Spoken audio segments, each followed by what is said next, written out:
Happy early spring. It's the very end of March and coming to you with some exciting new things that I'm going to do with dandelion, one of my very favorite plants. Great edible plant, very good medicinal plant, especially for the springtime to detoxify, help clear blood in the liver. So great. I have already dug up one of these giant babies. Look at that huge bunch of root that I got. My raspberry patch, which is where I'm at right now, is loaded with dandelion coming up. So I'm going to clear a bunch of these out, dig them up, and I want to show you this tool. It's such a great weeding tool or pulling plant up tool, because with that fork on the end of it, you can go down as far as you can go to try to get all the roots, as I am attempting to do for the dandelion, and then it will help cut the root so you can actually pull the plant with the root out. So I highly recommend those.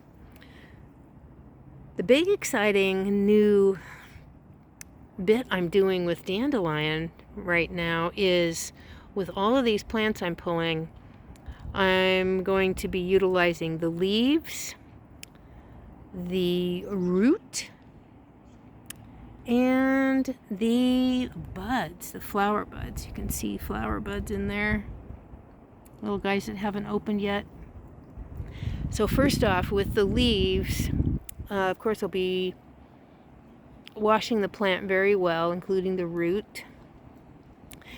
And of note, really critical, is always only gather plants from an area that you know has not been sprayed or treated with any chemicals for at least 3 to 5 years.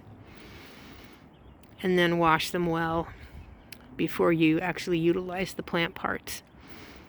So back to the greens themselves.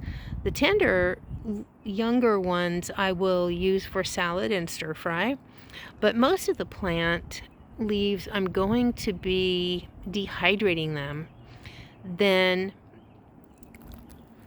putting them in the blender to powder them, and I'm making my own greens powder for mega chlorophyll and yummy helpful nutrients to go into with all this young, zesty, vibrant spring life that these plants are shooting forth right now. It's just really good medicine.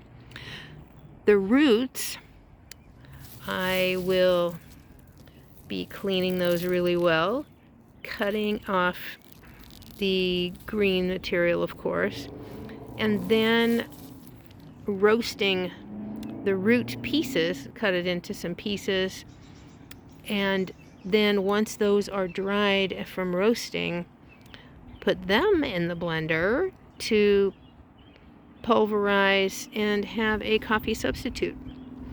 Now, the last thing I want to tell you that's so exciting, because it's brand new to me, with those little flower buds that I showed you, the ones that are not open yet. Boy, this plant is really got a bunch of them. I'm going to be cutting those buds out, then putting them into a jar and pickling them. How fun is that? Just found a recipe for that, so that's going to be super fun. Happy gardening. Learn your plants. Make sure that you are doing very clear identification of the plant.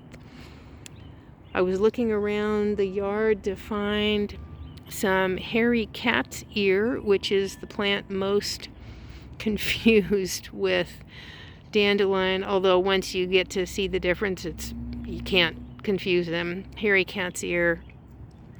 I have an example in the blog post that I will put in the description down below of this video.